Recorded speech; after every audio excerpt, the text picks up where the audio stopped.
Richard डॉविन्स एक नया नजरिया पेश करते हैं कि जीवन और जीवों ऑर्गेनिजम्स को समझने के लिए हमें जीन्स यानी आनुवंशिक इकाइयों पर ध्यान देना चाहिए। डार्विन की इवोल्यूशन थ्योरी। डार्विन ने बताया कि प्राकृतिक चयन नेचुरल सिलेक्शन के कारण केवल वही जीव बचते हैं जो अपने पर्यावरण में सबसे अच्छे ढंग से टिक पाते हैं। लेकिन डॉकिंस कहते हैं कि असली चयन इंडिविजुअल व्यक्ति या स्पीसीज प्रजाति पर नहीं बल्कि जीन्स पर होता है। सेल्फिश जीन का विचार। जीन खुद जीवित नहीं होता, लेकिन उसका मुख्य उद्देश्य है अपना सर्वाइवल और रेप्लिकेशन प्रतिलिपि बनाना। यानी जीन इस तरह काम करता है कि वह अगले जनरेशन में भी जीवित रहे। इसीलिए उन्होंने नाम दिया द सेल्फिश जीन। स्वार्थी जीन। Organism as a survival machine. Dawkins organisms, हम जानवर पौधे को जीन की सर्वाइवल मशीन कहते हैं।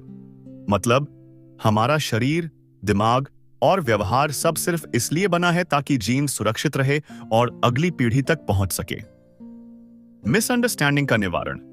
जब डॉकिंस कहते हैं जीन सेल्फिश है, तो इसका मतलब यह नहीं कि जीव या इंसान सेल्फिश है।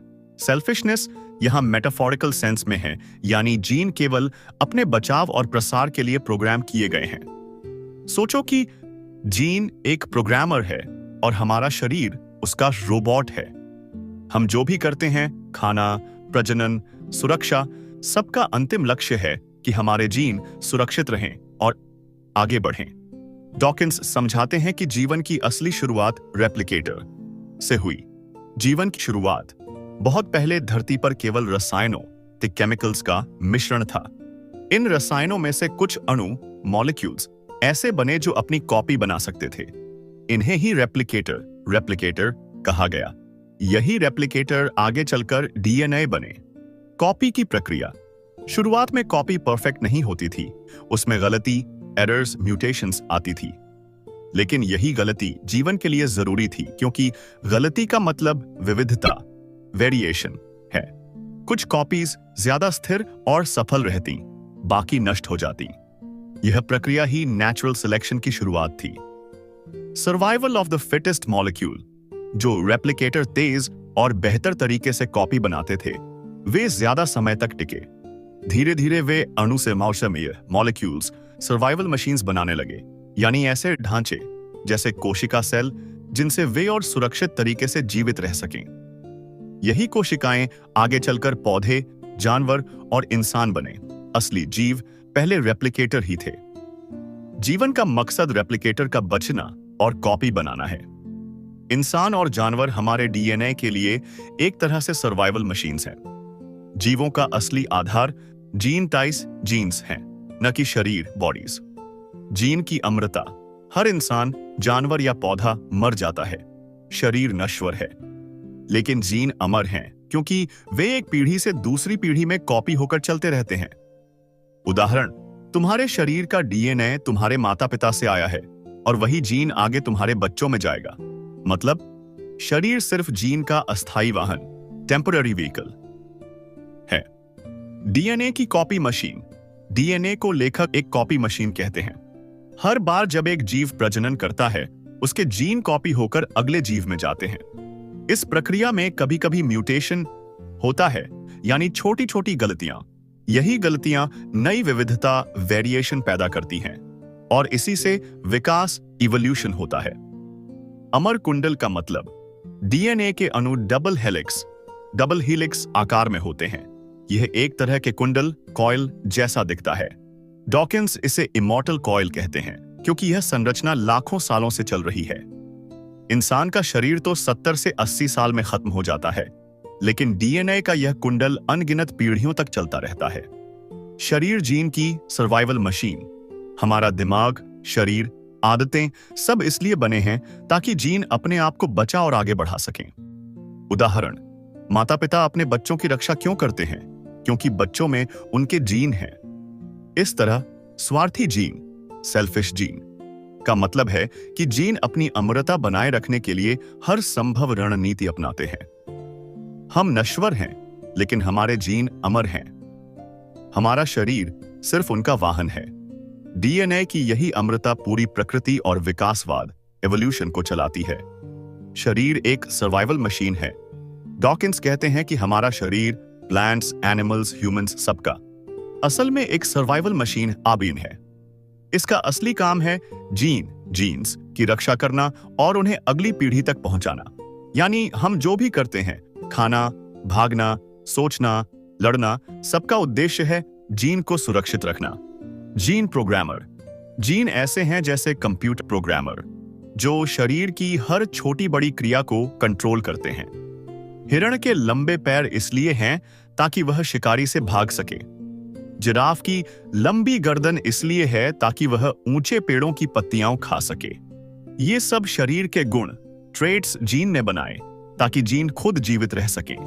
जीन दीर्घकालिक खिलाड़ी। डॉकिंस बताते हैं कि शरीर अस्थायी है, लेकिन जीन लंबे समय तक टिके रहते हैं। शरीर कुछ दशकों तक जीवित रहता है, लेकिन जीन लाखों सालों तक एक पीढ़ी से दूसरी पीढ़ी में जाते रहते हैं।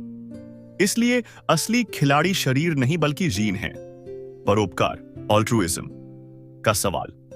अगर हर कोई सेल्फिश जीन है, डेस्टी है, तो सवाल आता है कि फिर जानवर या इंसान कभी मदद क्यों करते हैं? डॉविन्स कहते हैं कि परोपकार भी अंततः जीन के हित में हो सकता है।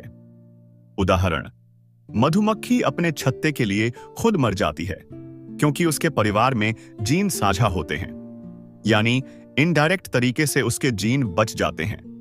हम सब असल में जीन की सर्वाइवल मशीन्स हैं। हमारी सोच, भावनाएं और क्रियाएं सब उसी जेनेटिक प्रोग्रामिंग से प्रभावित हैं। यह बताते हैं कि जीवों के बीच आक्रामकता, अग्रेशन क्यों और कैसे विकसित हुई। उनका कहना है कि आक्रामकता का असली कारण जीवित रहना और प्रजनन करना है, न कि केवल हिंसा या लड़ाई करना। सीमित संसाधन और संघर्ष। प्रकृति में भोजन, क्षेत्र और सेना, टेरिटोरी और साथी, मेट्स सीमित होते हैं। जब कई जीव इन्हें पाना चाहते हैं तो संघर्ष, ये कॉन्फ्लिक्ट पैदा होता है। लड़ाई का खर्च, जस्ट कॉस्ट ऑफ फाइट। अगर दो जीव लगातार लड़ते रहें तो दोनों घायल हो सकते हैं और मर भी सकते हैं। इसलिए प्रकृति ने ऐसे रणनीति, स्ट्रैटेजीज विकसित की हैं जिससे बिना ज्यादा नुकसान के विवाद सुलझ जाए। Hawk or dove model, hawk dove game. Hawk बाज रणनीति, हमेशा लड़ो और पीछे मत हटो। डव कबूतर रणनीति, अगर विरोधी आक्रामक है तो पीछे हट जाओ। इस मॉडल से पता चलता है कि न पूरी बाज वाली सोच टिकाऊ है, न पूरी कबूतर वाली। दोनों का मिश्रण ही प्रकृति में संतुलन बनाता है। विकासवादी स्थायी रणनीति, ESS इवोल्यूशनरीली स्टेबल स्ट्रैटेजी। यह वह संतुलित स्थिति है जिसमें किसी नई रणनीति के आने से मौजूदा संतुलन टूटता नहीं। इसका मतलब है कि आक्रामकता और शांत स्वभाव दोनों का मेल ही जीवों के अस्तित्व के लिए सही है। आक्रामकता हमेशा नकारात्मक नहीं होती।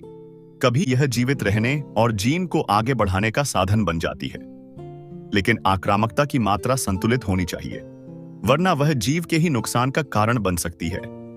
डॉकिंस बताते हैं कि जीवों, ऑर्गेनिजम्स का व्यवहार सिर्फ उनकी जीवित रहने की क्षमता, सर्वाइवल पर नहीं, बल्कि उनके जीन को आगे बढ़ाने पर निर्भर करता है।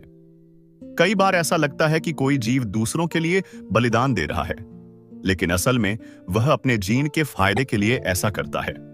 ऑल्ट्रुइज्म, परमार्थ का भ्रम। प्रकृति में कई उदाहरण हैं जहां जानवर दूसरों के लिए कुछ त्याग करते दिखते हैं। जैसे पक्षी शिकारी को देखकर जोर से आवाज करता है, जिससे पूरा झुंड सुरक्षित हो जाता है, लेकिन उसकी अपनी जान खतरे में पड़ सकती है। चींटियां अपने कॉलोनी की रक्षा के लिए मरने तक लड़ती हैं। देखने में यह निस्वार्थ, सेल्फलेस व्यवहार लगता है, पर डॉकिंस कहते हैं कि यह असल में स्वार्थी जीन का खेल है। किन सिलेक्शन, रिश्तेदारों के लिए त्याग। किसी जीव का त्याग अक्सर उसके करीबी रिश्तेदारों के लिए होता है। कारण, रिश्तेदारों में वही जीन होते हैं। अगर एक जीव अपने जीवन का बलिदान देकर 2 से 3 भाई बहनों या बच्चों को बचा लेता है, तो उसके जीन की प्रतियां फिर भी आगे बढ़ जाती हैं। इसे हैमिल्टन्स रूल से समझाया जाता है। RBC, R रिश्तेदारी की निकटता, रिलेटेडनेस। B जिसे बचाने से होने वाला फायदा। C त्याग करने की लागत, रेसिप्रोकल ऑल्ट्रुइज्म, आपसी मदद का नियम। कई बार जानवर न सिर्फ रिश्तेदारों बल्कि गैर रिश्तेदारों की भी मदद करते हैं। उदाहरण, वैम्पायर बैट चमगादड़। अगर एक चमगादड़ को भोजन खून नहीं मिलता तो दूसरा चमगादड़ उसे खिला देता है। बाद में जब पहले वाले को भोजन मिलता है तो वह भी मदद लौटाता है। यह देने और लेने का संतुलन है।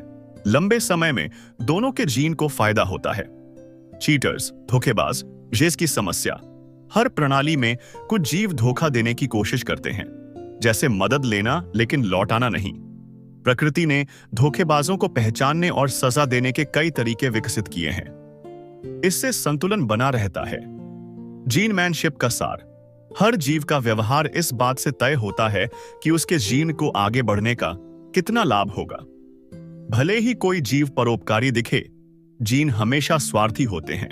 यह अध्याय समझाता है कि प्रकृति में कोई भी काम वास्तव में निस्वार्थ नहीं होता। हर जीव जो भी करता है, दूसरों की मदद करना, बलिदान देना या दोस्ती निभाना, सब कुछ आखिरकार उसके जीन की जीत और आगे बढ़ने की रणनीति होती है।